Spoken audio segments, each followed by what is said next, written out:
It's been over a month since the most jaw-dropping trade in recent NBA memory sent Luka Doncic packing from Dallas to Los Angeles. Normally by this point everyone would have settled into their new roles, the dust would have cleared, and the drama would die down. Yet the exact opposite happened. Instead of moving on, the Mavericks have been working overtime to justify their decision in the messiest way possible. Day after day, new rumors circulate about Luka, his personal habits, or his alleged behind-the-scenes issues that made him unworthy of carrying the Dallas franchise. While some fans might have initially been open to hearing Mavs' rationale, the sheer volume of leaks, along with their suspicious timing, transformed a potentially smooth transition into a PR disaster. Let's start with the night of the trade itself, between February 1st and 2nd. First off, the deal came out of nowhere. A 26-year-old superstar fresh of multiple All-NBA nods, viewed by many as a generational talent. Trading him was unthinkable for most fans.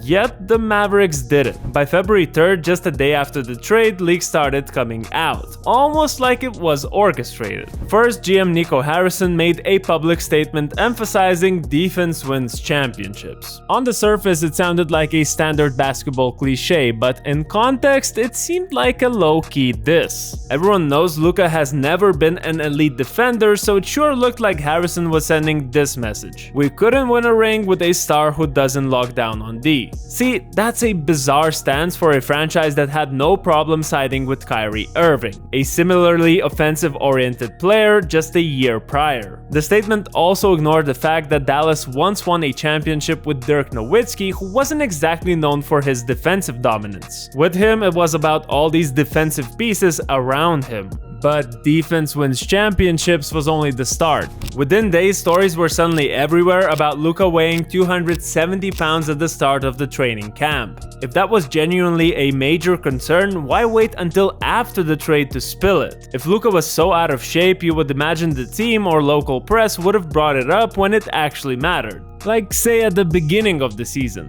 Instead, the Mavericks conveniently leaked that number right as fans were ripping them for trading once-in-a-generation player. And conditioning issues aren't unique to Luka. Nikola Jokic admitted he's battled extra weight coming into the season, while James Harden had famously showed up to a Rockets camp heavier than usual. Teams handle these things internally because they know star players play themselves into shape eventually. Yet in this case, the Mavs were eager to toss out the 270-pound Luka as if to say, look guys, he was letting himself go, we can't allow that. And even if Luka was that heavy, he was still dropping near triple-double numbers on a nightly basis. I hear stuff about him not being in shape, but if you can go in an NBA game and get 30, 15, and 10 like it's nothing, then I don't really know what shape is. I'm confused at that part. But then came the owner, Patrick Dumont, who took the PR fiasco to another level. He publicly questioned Luka's work ethic, claiming it wasn't on par with icons like Kobe Bryant or Michael Jordan, only to then draw a comparison to Shaquille O'Neal, who was notoriously known for struggling to maintain his physique. The contradiction was glaringly obvious. Was Luka supposedly lacking that killer instinct, or was he the same as Shaq, who thrived despite occasionally being super out of shape? So when you question somebody's work ethic that's first team All-NBA and averaging 28 points, I don't really understand that. He comes into camp out of shape. Of course I did, because what's the criteria? You show me a guy that comes into camp in shape and has done more than me. Dumont's statement only fueled the notion that the Mavs were just throwing things hoping they'll stick. It also revealed a deeper misunderstanding of how some European players approached the game. There's a whole video I did on it, so I'll leave that in the end screen. Guys like Jokic or Luka like to balance their competitiveness with a broader life philosophy. In the Joker's case, he's unstoppable on the court, but has also openly said that basketball is just a job, not his entire identity. Luka fits a similar mold. He enjoys the game, values national team play, and doesn't see the 24/7 grind culture as the only path to greatness. The Mavs painting that as lack of dedication is a bit ignorant. One of the most telling examples of Dallas's desperation was the so-called injury cover-up leak. Back in November, the Mavericks announced Luka missed 5 games with a right wrist sprain. After the trade, The Athletic revealed that this wasn't strictly true. Apparently, the real real reason was to give Luka time to work on his conditioning. If that's the case, why keep it under wraps in November? If Luka's fitness was such a liability, why not address it openly right there and then? Instead, they sat on this information for months, only to let it out right after they shipped him to LA. The timing again screams PR tactic. An obvious attempt to spin the story in their favor, insisting they've tried everything, but it still didn't help Luka get in shape. Whether that story is entirely true or partly exaggerated, the key is how carefully they waited to reveal it.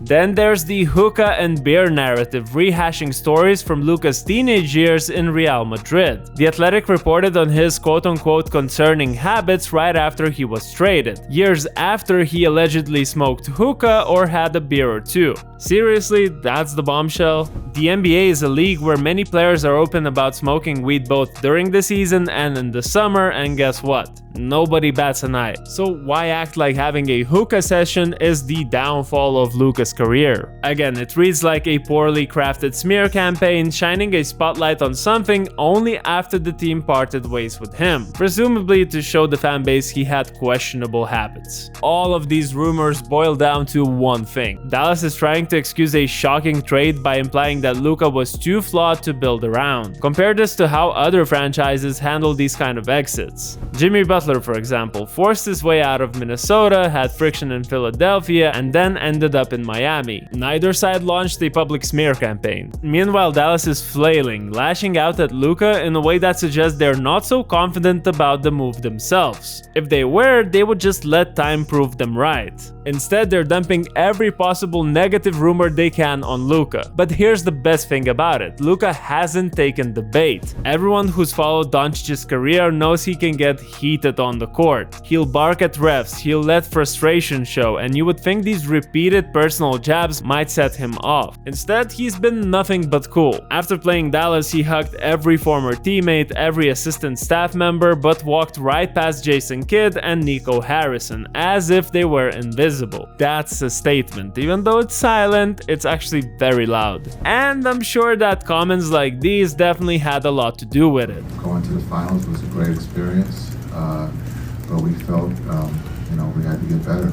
Meanwhile, the Lakers have quietly built a top-tier defensive identity, making Harrison's defense wins championships reason look really silly. Especially since part of that new LA system involves letting Luka do what he does best on offense while masking his defensive shortcomings. Is he suddenly a lockdown defender? No. But the Lakers' strategies prove that it's possible to build a strong defensive team around a player who historically has been a liability on defense. Off the court, the Slovenian is dead set of making LA his new home. Not long after the trade, he donated $500,000 to help the wildfire recovery efforts. And then came the Jordan commercial that had fans buzzing. Luka switching out his Texas license plates for California ones.